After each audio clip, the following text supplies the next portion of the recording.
Alex, with this being the playoffs and as much as you're playing, how do you approach a day like this where maybe you're not on the ice, but you guys are here? Will you do gym work? Will you just do video work? How do you approach a day like this where you're not going to be on the ice, but a game tomorrow?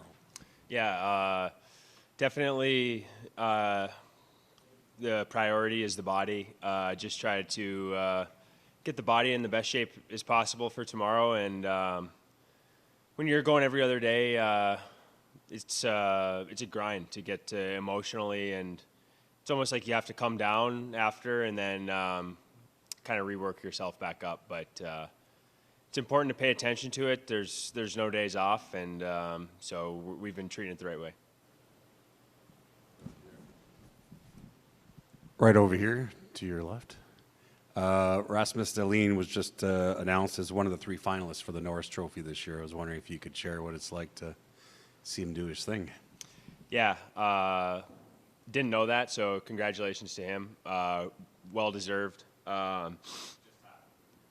Okay, it happens a lot, but you sign a new organization, and usually like the really big dogs on the team, you get there and you're like, whoa, this guy's way better than I even imagined. And that's definitely happened with Dahls this year.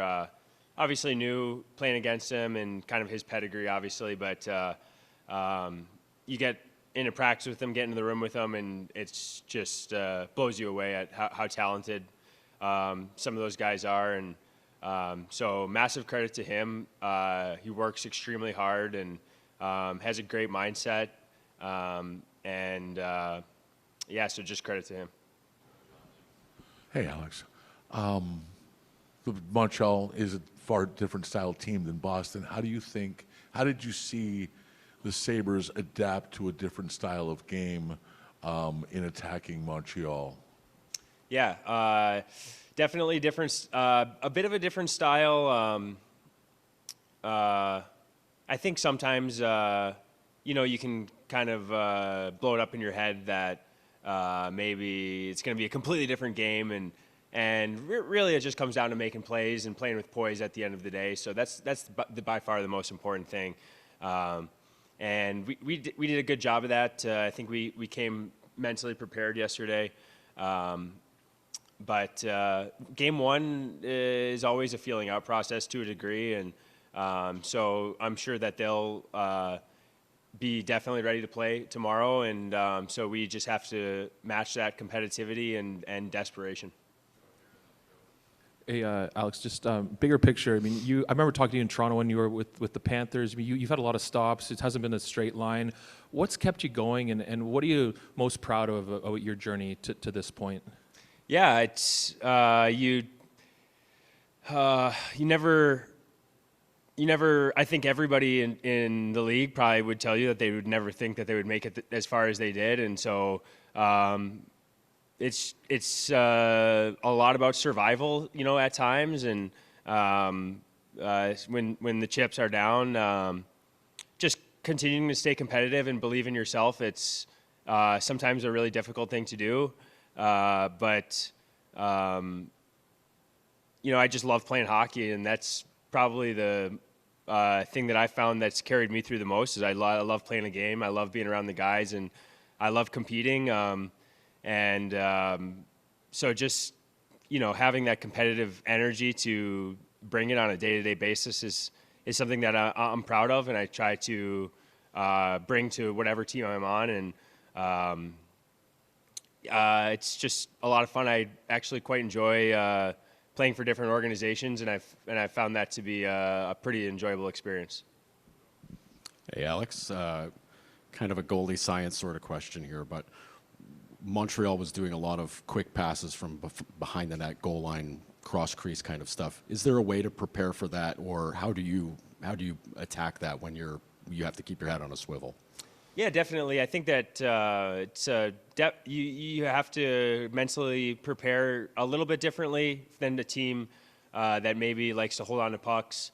But when you play against enough teams, you kind of start to develop a game plan for those things. Like, for example, if you're going to play in Carolina, you kind of know it's going to be a different style of game when you're going in there. And the first 10 minutes, we joke all the time, but the first 10 minutes of playing at the Lenovo Center is always going to be a big task because they're going to come ready to play and they're going to throw everything into net. So, some teams, every team resides on a different part of the scale in terms of shot volume and how they like to create and get their best chances. So, I think just with experience, you kind of learn to deal with certain different situations in different ways. Hey, Alex. Again, about your road to where you are today. I know you're just in the second round, and you're gonna say nobody's won yet. But do you sometimes reflect on all the journey you've gone through to get there? Is that, do you surprise yourself to say, okay, I'm one of the most dominant goalie in those playoffs, and here's where I'm from? Do you think of that a lot, or not much? I think you get over a hump at some point of. Especially it was difficult for me at times because I spent a lot of the early parts of my career, obviously in the American League, and then kind of broke in when I was a bit older. And I found that difficult to a degree. And sometimes it's difficult not to get enamored with yourself and feel good about yourself, to be honest. I think at this point in my career, what I focus on and what drives me is ultimately having that team success. And the individual success really just takes a back seat once you get to a certain point. And it's much more rewarding and much more fun to play with a team that has energy and great vibes and you're playing the right way and you're ultra competitive. And so those are really the things that I focus on now. And I found the older I get, the less I care about the individual. And I think, honestly, that will also help the individual play as well, if you focus on that. But it's really difficult as a young player to not get caught up in that day-to-day, and you're thinking about, the production, and because that's really, where we get judged on is our production, realistically. So, the less you think about that and the less you worry about that, usually the better things are. And how's the life of a 33-year-old in the locker room where everyone is basically 24? Yeah. Sorry, what's it like? And what's it like being one of the oldest guy in this locker room? I think actually my American League experience, trained me pretty good for that. I was the oldest guy in the room for a couple of years. My year in Chicago, I was the oldest guy in the locker room at age 30. So it's not really that foreign of an experience for me. Every team is different. Every organization is different, and it presents a different set of challenges. And so really, as a guy who's been with a bunch of different teams, I'm kind of like an amorphous blob to a degree where I can fit in different situations and adapt to the circumstances. And that's what I try to do, and I think that's where my value lies. An amorphous blob is a very good identity to have, I guess. I was wondering, for your perspective, last night, obviously in the third period, you enter with a big 2-goal lead. There's some degree of impact on how that period went, I suppose, the fact that you guys were leading.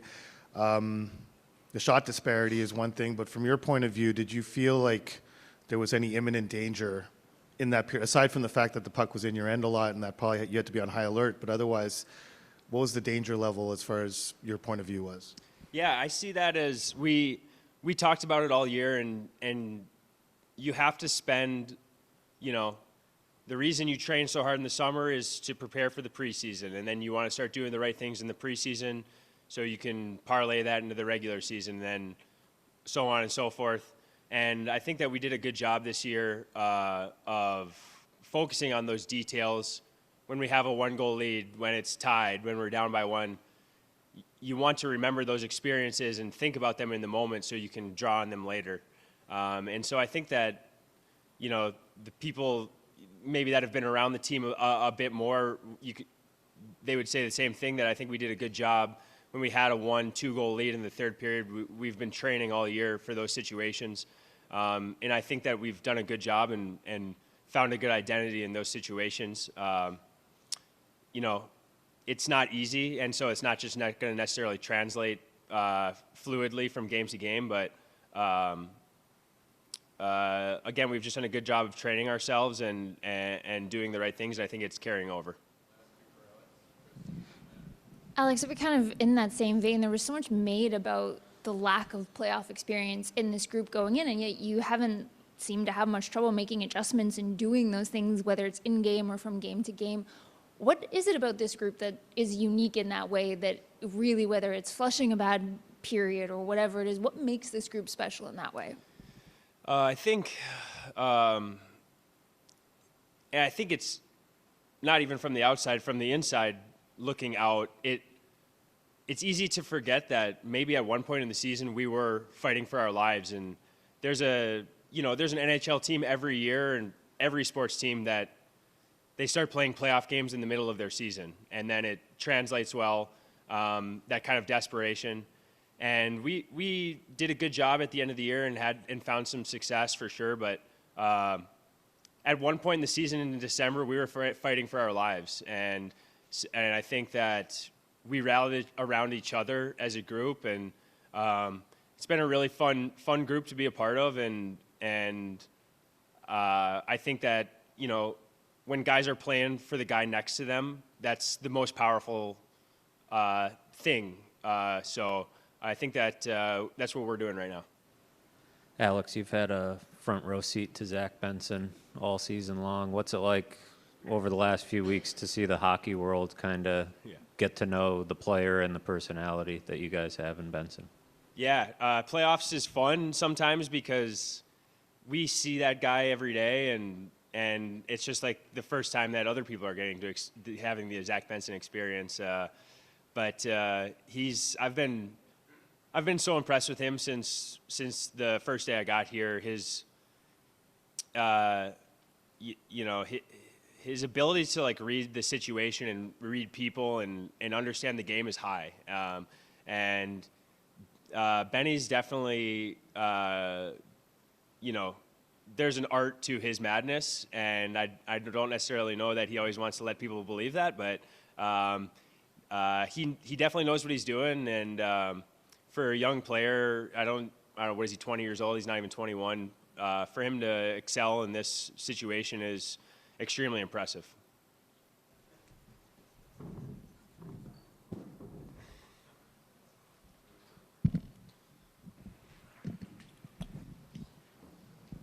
Rasmus, congratulations first off on being named a finalist for the Norris Trophy. What kind of honor is that, not just for you, but for your team and what it's accomplished so far this season? Sorry, say that again? Congratulations on being named finalist. What does it mean to be among the finalists, and what does that mean in the success for your team this season so far? Thank you. For me, it just means a lot. Been grinding for a lot of years, and finally the team have success. And when the team is having success, you usually get individually success too. So it's unreal. It's cool. Rasmus, what's been like for the journey? Because every year you get better, and you've always prided yourself on getting better. I remember when you won the Calder, I sat and talked to Hedman, and he told me, he goes, I'm telling you, he will be in the Norris for a long time. I mean, here's a guy who knows you from Sweden, who had confidence in you when you were a rookie. What has that journey been like for you to just keep getting better to a point now where you're considered one of the best in the NHL? I think that's the type of person I am. I don't think I'm ever satisfied. I want to get better every day. And when you have that, success kind of comes to you. You just got to make sure every single day is important, and you got to make sure you bring your best, even though you're not feeling great that day or whatever. But if you have that hunger, good things come. That's for sure. Rasmus, this season, obviously for you in a lot of ways was more challenging than you could have possibly maybe predicted, but you still have come out with such a great year. And I guess I wonder, like, how much more do you appreciate the game itself just with being an outlet for you and to see the success that you were able to have amid everything else going on? It's kind of funny how it works. You grow, you get older, and kind of understand that things outside hockey is more important than actually hockey. I think that made me more relaxed, coming to the rink, doing the work in peace, if that makes sense. Knowing, hockey is just a game. I kind of had to understand that to take to the next level. Rasmus, about last night's game in this series, what are the challenges of that top Montreal line, and how do you feel you guys did in defending them in Game 1? Yeah, they're a really good line. They have a ton of skill. They read the ice very well, and they're dangerous when they get their chances. So, like I said before the game, we have to take away time and space and keep staying on them and make it hard on them. I think we did a pretty good job. I think we can do even better next one. Rasmus, your goalie was just up here, and I mean, on a team that has lots of guys who are high draft picks, he's taken the exact opposite route to get to this point. I'm just wondering what stands out about his journey to get here, and what kind of teammate is he? Yeah, he's one of those teammates I absolutely love to be around. Same with him. He works his bags off every day. He wants to get better, and he's a hell of a competitor everywhere. In practice, he brings it, and then, I mean, last night, if he didn't make those saves early in the first period, the game would have looked different. So just knowing he's always going to bring it 100%, that just makes the team calm going into games. It's unbelievable. Yeah, Rasmus, yesterday Nick Suzuki was asked about you, and he had lots of good things to say about how difficult it is to play against you. He was nominated for the Selke yesterday. Just what kind of respect do you have for Suzuki? What makes him a unique player? I think he got the complete package. He can score. He's a hell of a disher. He can play defense. He's just a legit first-line center in this league. So he really deserves that nominee for sure. Yeah, Rasmus, the game continues to have an evolution. You look at a lot of the top defensemen, and there's a lot of offense in their game, and obviously you're up there with anyone in the world in terms of your skill and your passing, your skating. But I feel like there's some old school in you too, in terms of the edge and the passion you play with, and maybe a little Chris Pronger / Ulf Samuelsson in your game at times. Why is that so important to be part of your package? I think that's how I grew up. My buddies from back home are kind of the same way. We got that. We had that culture growing up that you do whatever it takes to win. That comes with being tough. At some time, I don't call myself tough, but being hard to play against, compete. Yeah, you want to be that teammate that can do different things when you need to do different things on the ice. Rasmus, a little bit more about your journey. I mean, when you look at the last, whatever it is, 10 months to go from your fiance having a heart transplant to losing a baby, and now she's healthy, you're a Norris finalist, your team is in the final 8. How have you managed to keep it emotionally together in the last 10 months? I think I can speak more on this when everything is done. I'm kind of in it right now, so it's hard to reflect really. I'll just say it's been a crazy year. It hasn't been easy, but I've had unbelievable teammates, coaches, owners, GMs that just been helping me throughout this. So I could not have done this without my team for sure. So, but I'll speak more on this during the summer because now I'm in it, and I'm looking forward to the next game. Rasmus, I know you wanted to get back in the game last night. You were on the end of the bench, but you couldn't quite make it. Were you okay overnight? I mean, did it just take longer for you just to feel a little bit better? Yeah, I mean, it hurt, but I'm not injured, so that's I'll say that. Rasmus, hi. So you were named captain last season, but you've been a leader on this team for years before that. How would you describe the difference in the experience of applying your leadership on this team when it was struggling for so long versus how it is now when it is a super positive and winning environment? It's way easier to be a captain on a winning team. You don't really have to do anything, honestly, because when you have a successful team, there's usually a lot of leaders on the team that have different roles. So you know, the locker room just filled with unbelievable personalities and guys that steps up. So for me, I'm wearing a C, but there could be a lot of different captains on our team. It's pretty special for sure. Rasmus, Bo had a great regular season. Now he's upped his level in the postseason. Just what have you seen from him that's allowed him to reach another level in these past couple weeks, I guess? I think you just see he got that FU mentality on the ice. He's a hell of a competitor.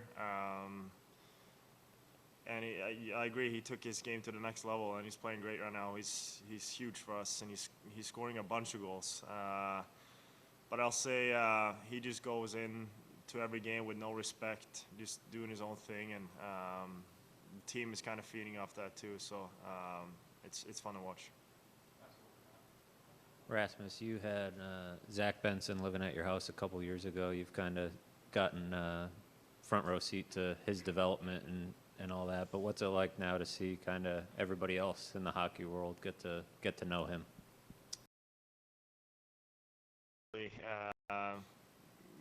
People really get to see who he is. He is the ultimate teammate. He's the guy you want to have on your team. Off the ice, he just brings great energy.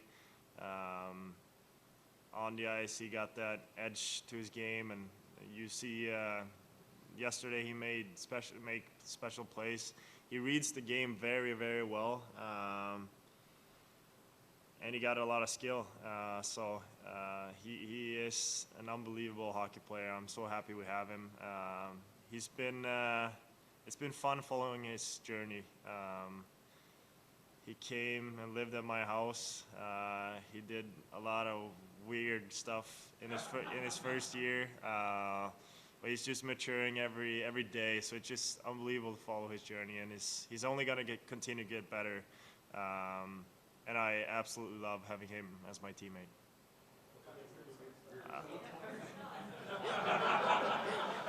Shouldn't have said that.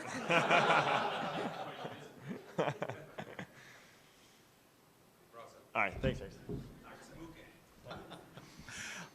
The obvious first question, Rasmus Dahlin. I mean, you coached against him first before you got the chance, so you've seen his growth in the NHL. What are your thoughts on him being a Norris finalist? I mean, very well deserved. A huge part of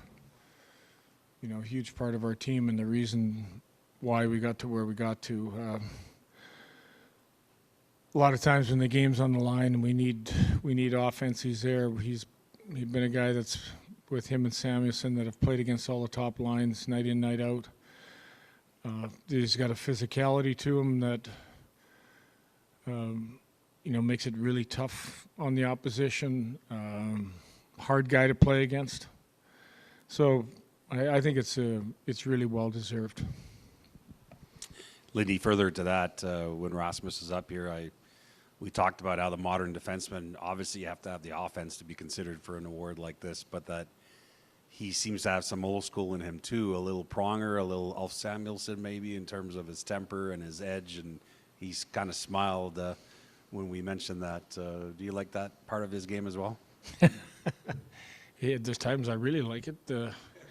I think there's times we try to temper it though too. I think that's been part of the maturing process for him as a player, the when and where part of it.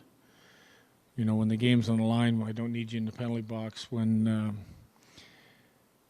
you need to show fire for your teammates and your desire, that's the part that you really like to see. And that, I think it's been a growing process for him.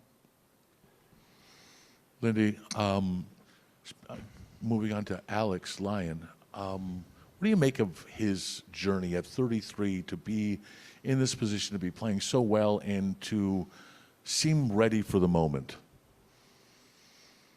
Yeah, I think there's a certain amount of goalies, and he's in that category that,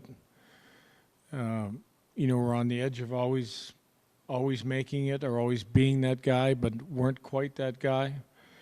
And I've said this, we've used 3 goalies this year, and all 3 goalies have been a big part of it. And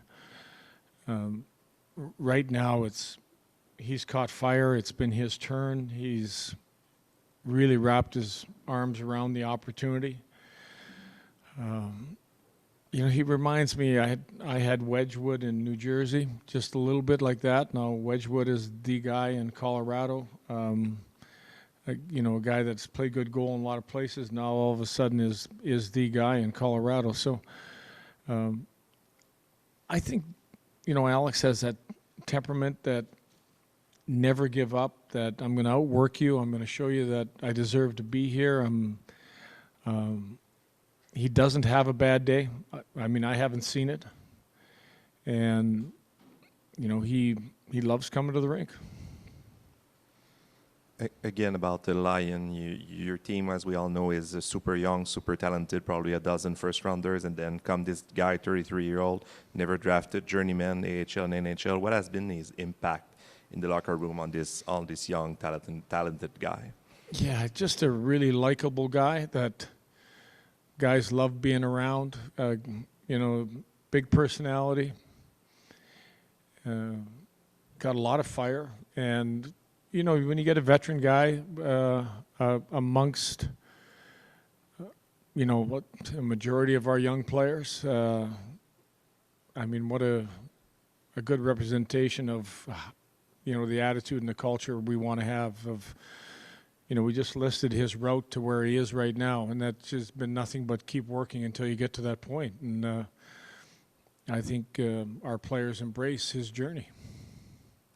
Lindy, I know you didn't love the way the team played at home in round 1, and you'd kind of talked about some of the reasons that might have happened. Was there anything you noticed in the lead up to yesterday's game that maybe led to a more complete and settled game in game 1? Yeah, it's a lot better game for sure. I thought we played a heck of a second period. I said there's areas we need to improve. I think as coaches, you're always working on areas to improve in, and we're going to continue to work on areas to improve. But I look back. I think combination of anxiety, nerves, first time, too amped up, not focused on how we really need to play versus kind of running around and wasting a lot of energy doing things that we don't need to be doing in that the first game.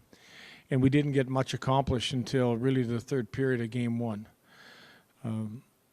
So I think our start last night, just the break right off the bat with our guy falling and taking advantage of that and getting an early power play goal and Doan scoring his goal, the great start to our first period. Overall a good game 1. Knowing that as a team there are things we can do better. Over here, Lindy, on the left. Yeah. So in this battle for time and space, how would you characterize the time and space that the Canadians gave your guys, especially your top guys, and so that you could manufacture some offense?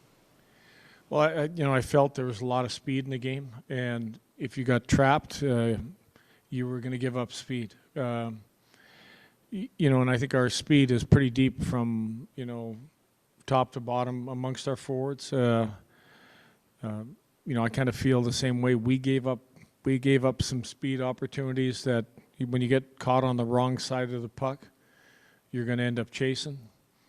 I thought when we got that step and we got a D involved and it was a 4-man attack, we were able to push their defense back and create some openings that, you know, allowed us for some better chances once we crossed the blue line.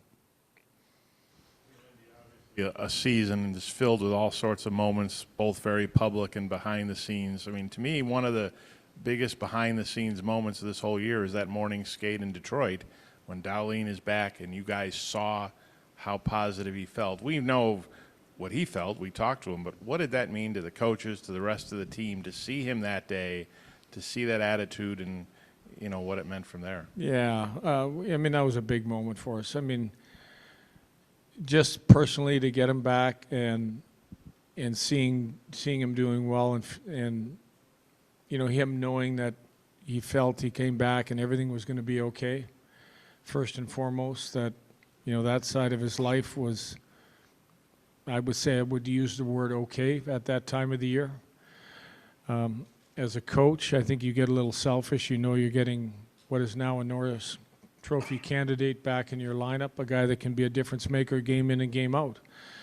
But at the same time, realizing that this young man's gone through an unbelievable experience that, you know, I don't think any one of us can fathom what went on in those 3 or 4 months.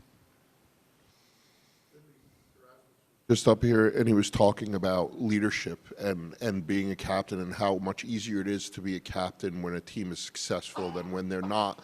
But he also talked about the culture in the room and tried to diffuse his contribution. But I'm curious, what is his responsibility for the culture that's in your room now? Leading by example, playing the game the right way, being that guy that is the captain for every guy in the room. I feel the best captains are the captains that are a captain for everybody, not just the guys that are struggling or your friend or your countryman. It's a captain for everybody, and I just feel he is a guy that is a guy that cares about everybody. He's not just a captain for his fellow defensemen. He's there for everyone, and I think that's the most important thing. I think first and foremost, you lead by example. Then you can be vocal, but part of that is to be there for everyone.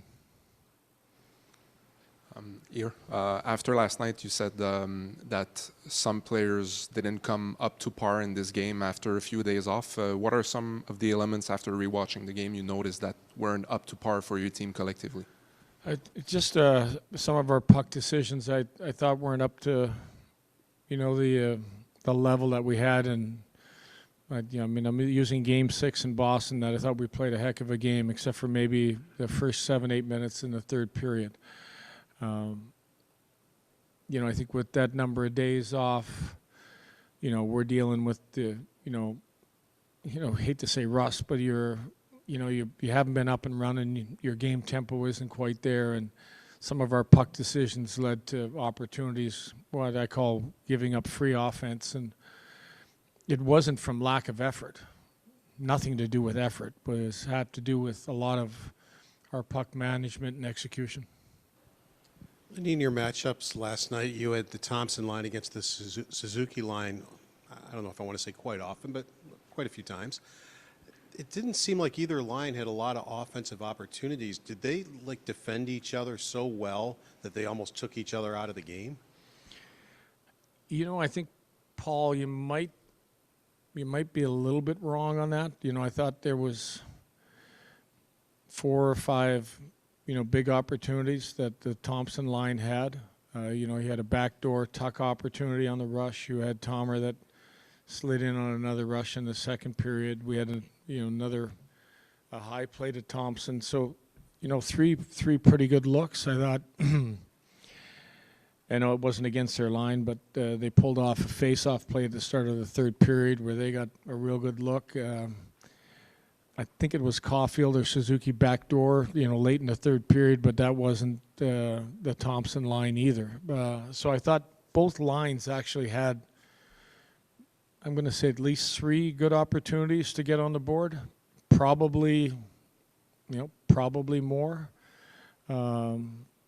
So, not quite as tight when I went through the game as you pictured, but there was opportunities for our top line and their top line to do some damage. Hey, just over here. Listening to you describe the duties of your captain, it almost sounded like exactly what you could say about Nick Suzuki.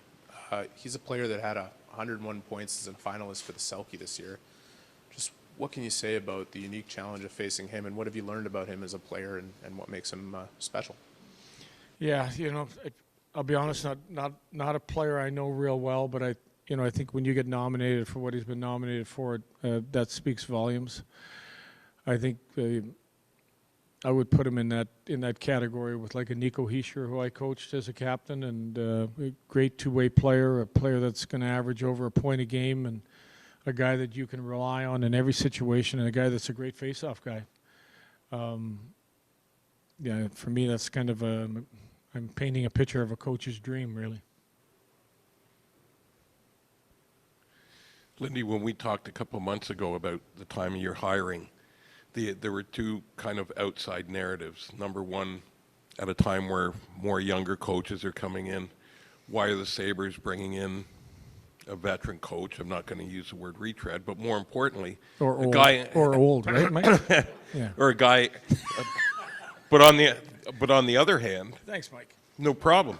Why would a guy in your middle age want to come to a team that hadn't been to the playoffs in 13 years? And you said at the time, because I could see the skill and potential in this team. So 2 years later, looking where your team is right now, how satisfying is it for you to see the growth of this team and the potential that you saw when you took the job? Yeah, I mean, extremely satisfying.